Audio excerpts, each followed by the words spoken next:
तलहा रोशी को कहता है कि मैंने तुम्हें किसी से मिलवाना है, तुम मेरे साथ चलो। रोशी कहती है कि मैंने किसी से नहीं मिलना और मैं आपके साथ नहीं जाऊंगी।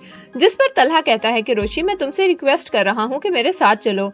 आबिद साहब तलहा की ये बात सुन लेते हैं तो वो रोशी को कहते हैं कि रोशी, तलहा इतने प्यार से तुम्हें कहीं ले जाने का बोल रहा है तो तुम चली जाओ। आबिद साहब तलहा को कहते हैं कि तुम मेरी बहू को बहुत अच्छा सा डिनर भी करवा कर लेकर आना। जिस पर तलहा कहता है कि जी जरूर। तलहा रोशी को सीधा शारिक के पास ले जाता है। रोशी तलहा को कहती है कि आप मुझे यहाँ पर क्यों लेकर आए हैं, इधर कौन है। जिस पर तलहा कहता है कि चुप करके मेरे साथ चलो और रोशी का हाथ पकड़कर उसे अंदर ले जाता है जहाँ पर शारिक को रस्सियों से बांधा होता है। रोशी जैसे ही शारिक को देखती है तो वो एकदम से सत्ते में चली जाती है क्योंकि रोशी ने तो कभी सोचा भी नहीं था कि शारिक उसको इस हालत में मिलेगा।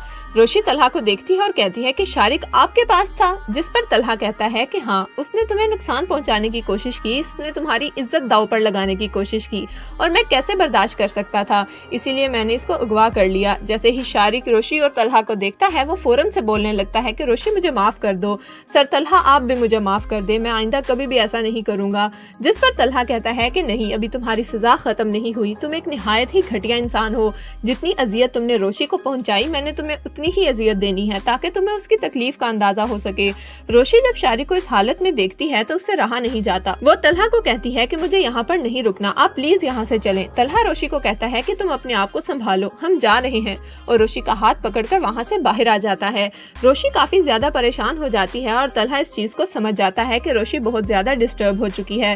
वो रोशी को एक अच्छे से रेस्टोरेंट लेकर जाता है और कहता है कि रोशी हम यहाँ पर पहले खाना खाएंगे और फिर घर चलेंगे।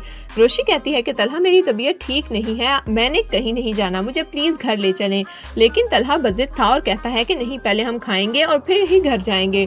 रेस्टोरेंट में जाने के बाद रोशी गुमसुम बैठी यही सोच रही थी कि तलहा ने शारिक के साथ क्या किया होगा। तभी तलहा रोशी को कहता है कि रोशी तुम्हें इस रेस्टोरेंट में आकर कुछ याद आया।